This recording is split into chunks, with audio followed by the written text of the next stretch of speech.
Eh bien, nous voilà de nouveau réunis, Rulio. Merci beaucoup pour cette belle invitation, toujours renouvelée tous les mercredis, les contes de Will sur Take It Radio dans la parenthèse. C'est vraiment une chance de pouvoir venir faire toutes ces émissions et avoir cette belle expérience que tu m'as proposée et qui m'enchante de semaine en semaine. Aujourd'hui, je suis venu dans l'espoir de vous raconter une histoire sur un linceul.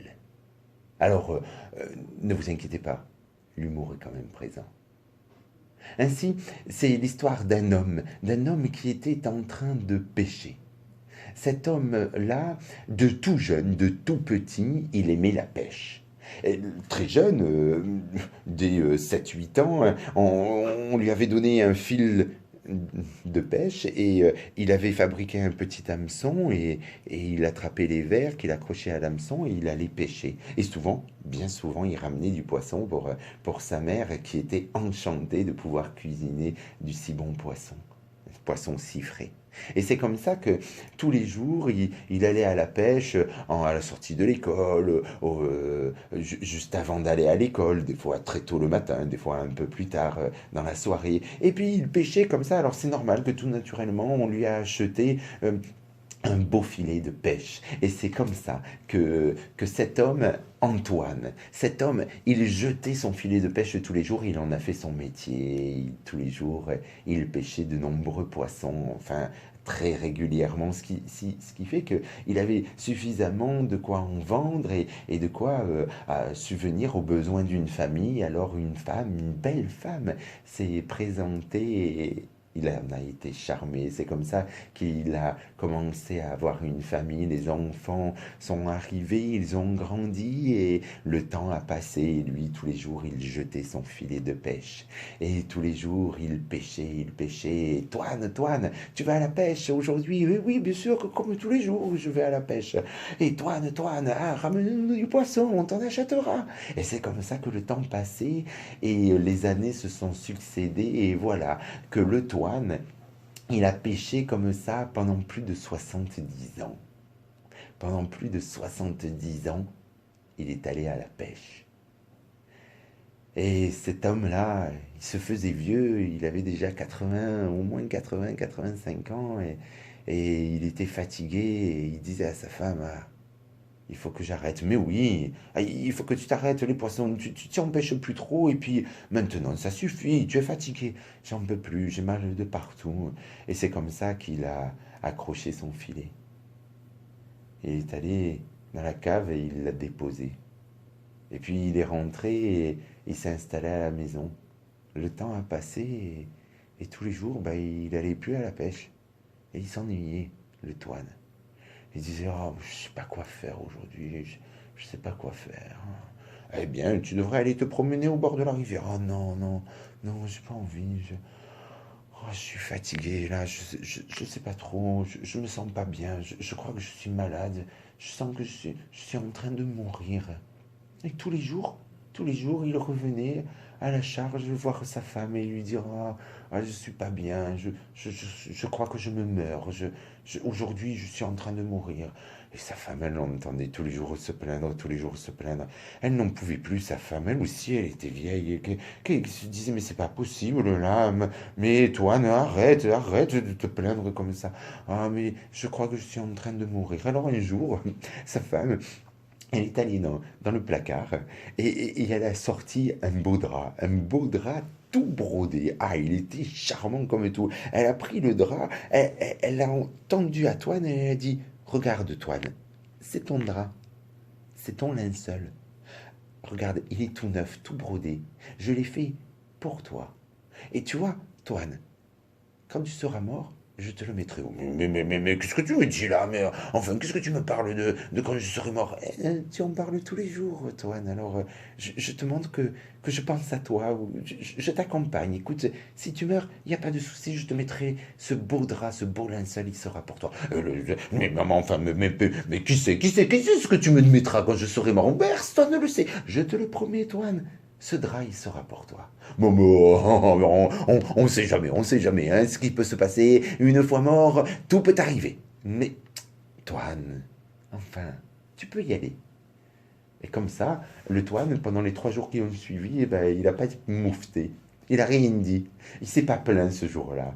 Il a rien insinué. Il s'est pas, il s'est pas plaint des bobos qu'il risquait de mourir et que si et que là, toutes ces croyances qu'il avait là. Mais au bout de 3 jours, eh ben, la nature, elle revient au galop. Et puis, il a recommencé à se plaindre un petit peu, et le lendemain un peu plus, et encore un peu plus le surlendemain. Si bien que au bout d'une semaine, il recommençait de plus belle dès qu'il croisait sa femme. Ah, je suis pas bien aujourd'hui, il marchait péniblement, ah, je suis malade, je crois que je vais mourir, je crois que je vais mourir. Et sa femme, eh ben, sans hésiter, elle est allée lui chercher le linceul. Regarde, Toine, comme je te l'ai dit la dernière fois, c'est pour toi. Il n'y a pas de doute, il n'y a pas de... C'est pour toi, quand tu seras mort, je te mettrai le... Alors, il a fait le bougon comme ça, mais même plus il répondait à sa femme. Et pendant 2, 3 jours, il n'a rien dit, mais il est revenu, et à chaque fois qu'il revenait à dire quelque chose, elle ressortait le linceul, et le temps passait comme ça. Si tu veux... Ouais. Et c'est comme ça qu'ils ont trouvé un équilibre. Les semaines se déroulaient, les mois avançaient, et 3 jours, je me plains pas, et quand je reviens à la charge, le linceul, elle le ressortait. C'est comme ça que, au bout d'un moment, le temps passe et la nature revient. Et cette fois-là, le Toine, ces jours-là, il est resté dans son lit. Il n'a rien dit, il n'a pas parlé. Le Toine, ce jour-là, il a soupiré, il a vu sa femme et il lui a souri. Au bout de 3 soupirs, il s'en est allé. Et la femme de Toine, elle s'est mise à pleurer. Elle a pleuré, pleuré, pleuré. Elle a pleuré, pleuré. Mais Toine, mais tu es parti, mais où tu es maintenant? Mais qu'est-ce que je vais devenir sans toi? Mon pauvre Toine, mais tu es parti, mais où tu es maintenant? Mais qu'est-ce que je vais faire maintenant sans toi? Et puis, elle l'a habillé, elle l'a lavé, elle lui a mis les beaux vêtements qu'il avait eus à son mariage. Et puis là, elle est allée chercher le drap, le beau linceul, elle l'a sorti, et puis elle s'est dit, mais toi, maintenant que tu ne seras plus là pour m'aider, mais qu'est-ce que je vais faire sans toi? Ce beau drap, je vais en avoir besoin. Je peux pas te le mettre. Il va partir dans la tombe. Il va partir en lambris, là. C'est pas possible. Je peux pas te laisser avec ce drap. Il faut que je trouve autre chose parce que celui-là, maintenant, je vais en avoir besoin maintenant que tu es parti sans moi. Et mon pauvre Toine, mais où tu es maintenant? Et alors, elle est partie chercher un autre drap. Elle a remis celui-là dans le placard. Et puis, elle a cherché.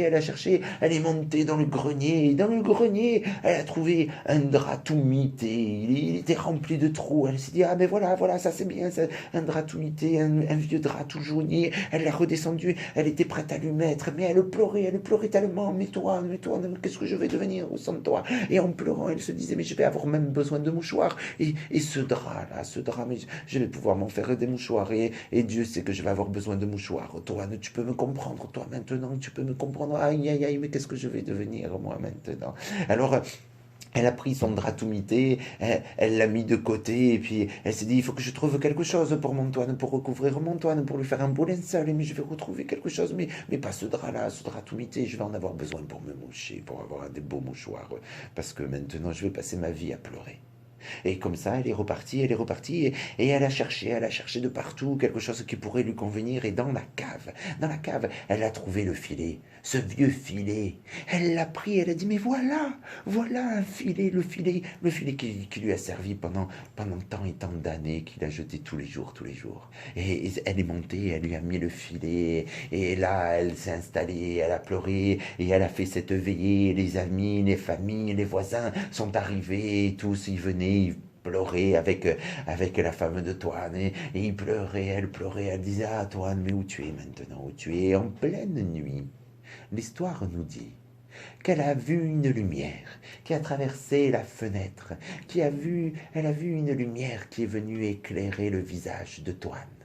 Et en pleine nuit, alors que tout le monde était en train de se lamenter, elle a vu le Toine se redresser et lui parler. Elle qui disait à Toine, mais où tu es maintenant? Le Toine lui a répondu, mais où tu veux que je sois?